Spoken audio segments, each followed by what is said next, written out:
Ah, the great British school lunch. Was it a culinary triumph or a dietary disaster? That, my friends, largely depended on the day. With trays stacked with smiley faces, mash that defied the laws of physics, and puddings that were somehow both rock hard and delicious, these meals defined childhood for millions of British students.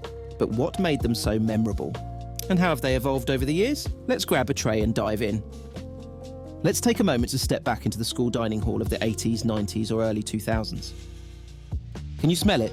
That distinct aroma of beans, chips and something vaguely meaty wafting from the kitchen. It's time for lunch.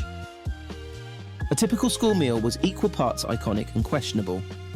The pinnacle of culinary excitement might be a plate piled high with golden turkey Twizzlers, a scoop of mashed potatoes that somehow defied gravity, and a ladle of baked beans threatening to slide right off the tray. This wasn't just a meal, it was the most exciting part of the school day. And then there were the legendary puddings. Chocolate sponge drenched in pink custard, a pairing so inexplicable yet so perfect. Jam roly-poly with custard so thick it might as well have been glue.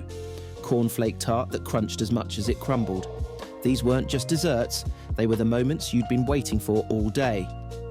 If you were lucky, you'd get an extra large slice from the lunch lady who liked you, or a smaller one if you hadn't smiled enough. Let's not forget the school lunch oddities. Mystery meat pies with fillings no one could identify, lumpy gravy that looked more like porridge, and of course liver and onions, a dish that haunted the dreams of any poor child caught without a packed lunch that day. It was a true test of survival. But for all its quirks and occasional horrors, school lunches back then had an undeniable charm. Sure, nutrition wasn't exactly a priority. As long as it was hot beige and could be scooped with a ladle, it made the cut. Yet for all their faults, those meals were comforting, and they hold a special place in the memories of anyone who endured them. Now let's settle one of the most heated debates of British childhood: packed lunch or school dinners. Packed lunch kids came armed with brightly coloured lunchboxes, packed lovingly, or sometimes hastily, by parents. A ham or cheese sandwich was the staple, often accompanied by a bag of crisps, a piece of fruit that would probably come back home untouched, and if you were lucky, a penguin bar or a wagon wheel. Packed lunch brought predictability and control, but it wasn't without its risks. Soggy sandwiches and warm yogurts were constant threats, and heaven forbid your parents forgot the crisps. That was a social faux pas you might never live down. On the other hand, school dinner kids had the thrill of the hot meal. The menu was a gamble. You never knew if it would be a beloved classic or a culinary catastrophe. Still, there was something magical about the communal experience of queuing up with your friends, trays in hand, ready to see what awaited.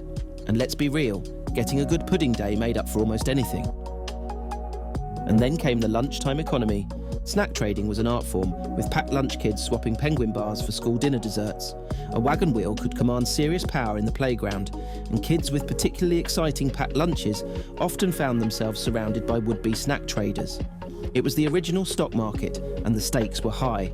So which side were you on? Packed lunch or school dinners?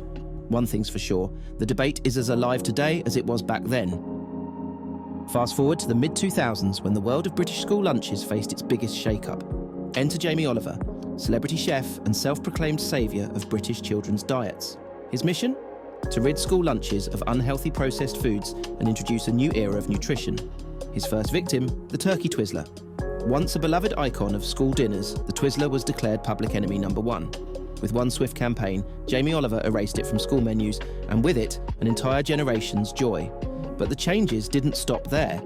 Chips and smiley faces were out, replaced by fresh vegetables and whole grains. It wasn't long before quinoa and couscous made their unwelcome debuts in lunchrooms across the country. Kids weren't happy, and the rebellion was swift. Sausage rolls and sweets smuggled into schools became the tools of resistance. Parents joined the outcry, and tabloids had a field day reporting on the lunchroom mutiny. Still, Jamie's campaign wasn't all controversy. It brought much-needed attention to childhood obesity and the lack of nutritional standards in school meals. But did it improve lunches, or did it just take the fun out of them? That's a question we're still debating. The transition to healthier school lunches came with a price tag. Fresh, high-quality ingredients cost more than the beige processed foods of the past, and school budgets struggled to keep up.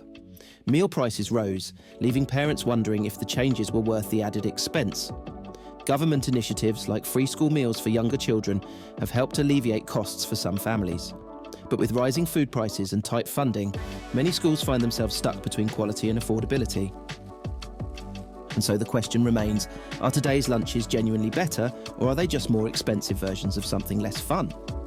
Today, school lunches look vastly different. Menus now feature wraps, fresh salads, lean proteins, and an array of fruits and vegetables. On paper, it's a massive improvement, but has the charm of school dinners been lost in the process?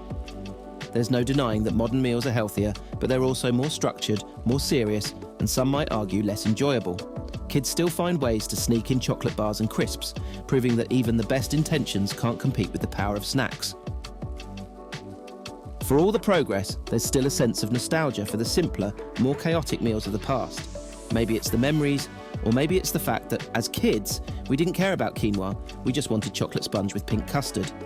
From Turkey Twizzlers to quinoa bowls, British school lunches have transformed dramatically over the decades. While today's meals are healthier and more mindful of nutrition, they've lost some of the quirky charm and indulgence that made them memorable. So what's the verdict? Have school lunches truly improved, or do you still long for the days of jam roly-poly and smiley faces?